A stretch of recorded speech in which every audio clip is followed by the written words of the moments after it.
Pros and cons sa colony breeding ng mga ibon. Okay po mga kahabi, so ito po yung ating topic ngayon. Ito yung ating pag-uusapan, yung pros and cons sa colony setup cages ng mga ibon natin. Okay po, mapagpalang araw mga kahabi. Welcome po sa ating YouTube channel, Olen Aviary at iba pa. So ang topic natin mga kahabi, yung pros and cons, yung advantages at disadvantages ng ganitong setup na colony breeding. So ano po ba muna yung pros and cons? Ang pros and cons of something are its advantages and disadvantages, which you consider carefully so that you can make a sensible decision.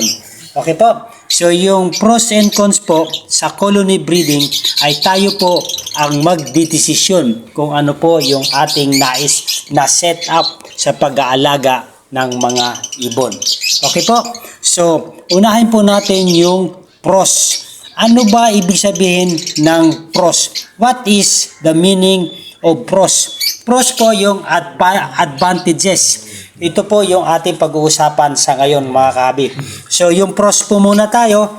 Ang pros po ay isang setup ng ating kulungan. So ang pros po nito ay isang kulungan lamang po ang ating ipoprovide sa ating mga aaalagaang ibon. So by the way mga kahabi, itong ating colony breeding po, ang sukat po nito ay 5 feet by 7 feet by 5 feet po.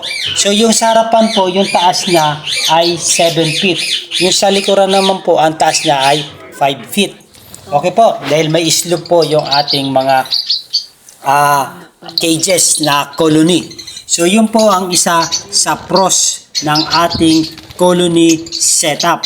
So yung pangalawa po ay malaki ang kulungan. So meaning to say, malayang makakalipad ang ating mga ibon sa ganitong setup.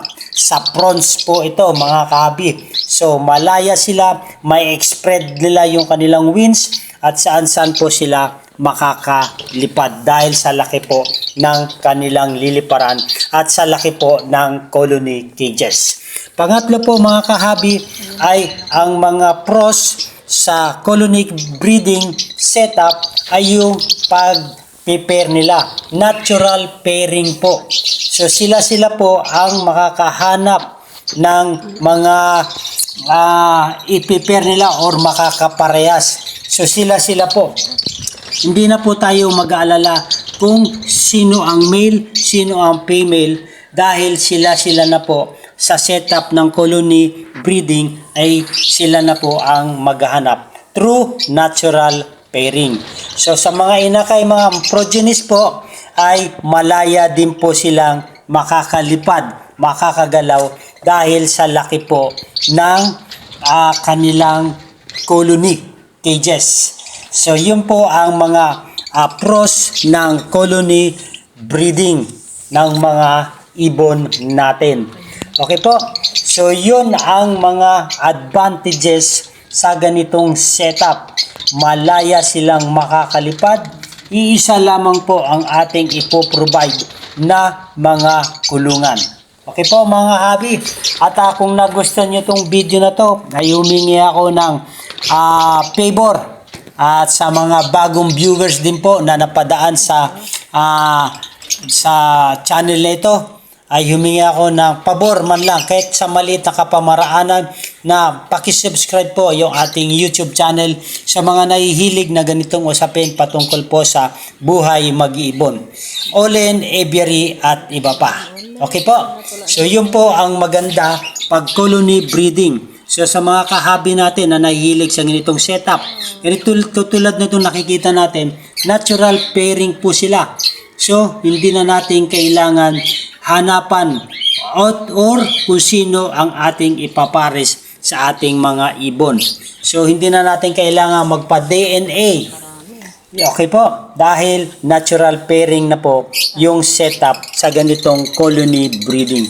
So mga kahabi, nagsimula ako dito ay 8 pairs po ang ating na mga opalines na Agapornis fisheries. So ngayon po ay meron na silang bilang na 28 na piraso after 1 year po sa ganitong setup natin ng colony breeding. So itong male natin medyo agresibo na, naghahanap na na makakaparehas.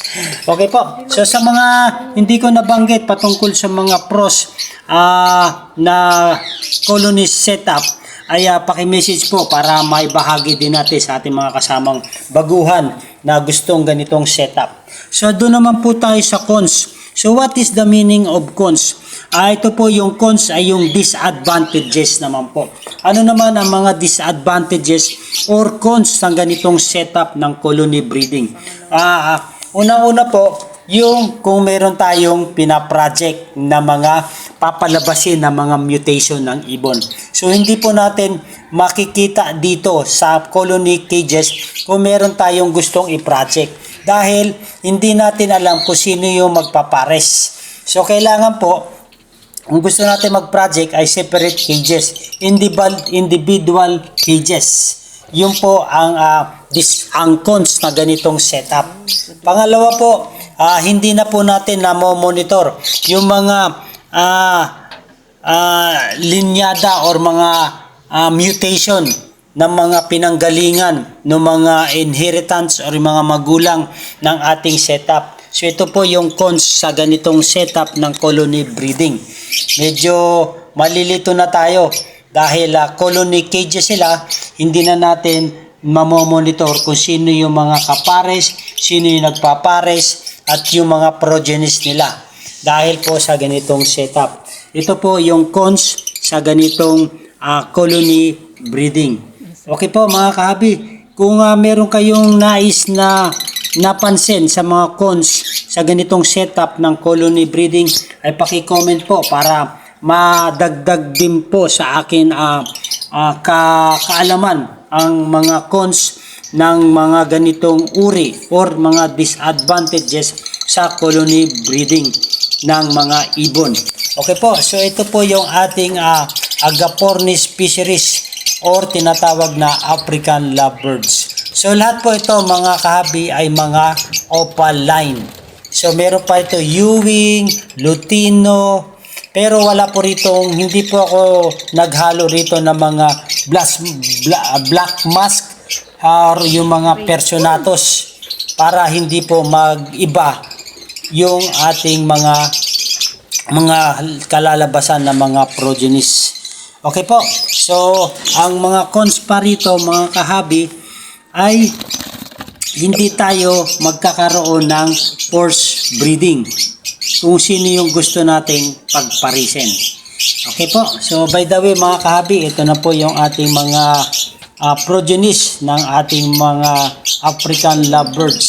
So sama-sama na rin po sila, mga breeder. Ito rin po yung disadvantages or your cons ng colony breeding. Yung mga young at saka yung mga breeder ay sama-sama po.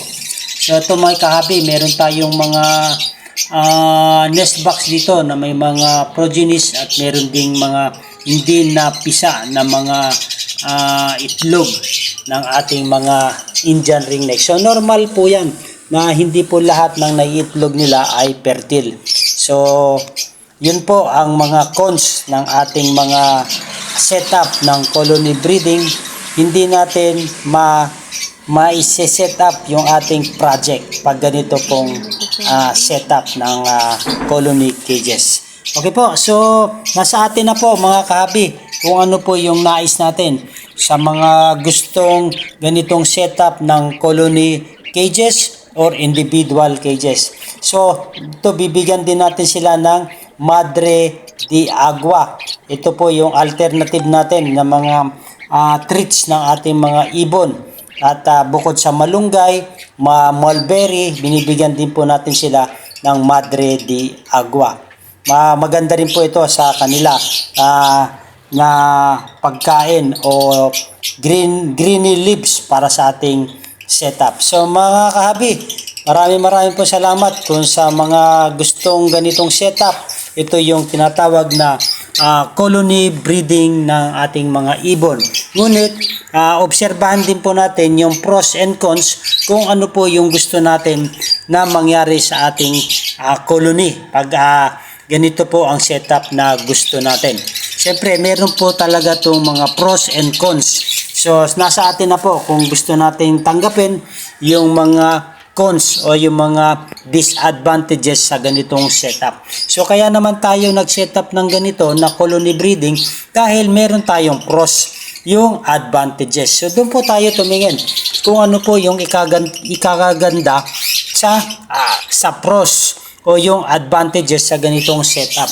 So meron naman mga kahabi na alam natin na yung cons ang titingnan nila, yung hindi maganda sa ganitong setup. So, nasa sa kanila na po yan sa ating mga kahabi kung ano yung gustong setup.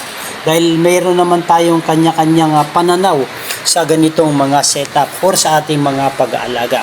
So, ganitong setup ang nagustuhan ko sa ating Indian ringneck. Sa Agapornis species na lovebirds. So, isang bigayan lang ng pagkain sa lahat ng mga kailangan nila ay isang bigayan lang dahil isa lamang po yung ating cages. Ito yung colony cages. So yung mga young and breeder ay sama-sama lamang po. So pag meron tayong space na open para pag umulan, gusto nila maligo sa ulan, ay meron din pong area. Tapos kung ano po yung mga kailangan natin para sa ating sa mga Agapornis species tulad ng mga cattle bone na bibigay natin, tapos yung mga mineral block, mga ano pa bang mga pwede nating ibigay, at least isang cages lang yung ating pagbibigyan.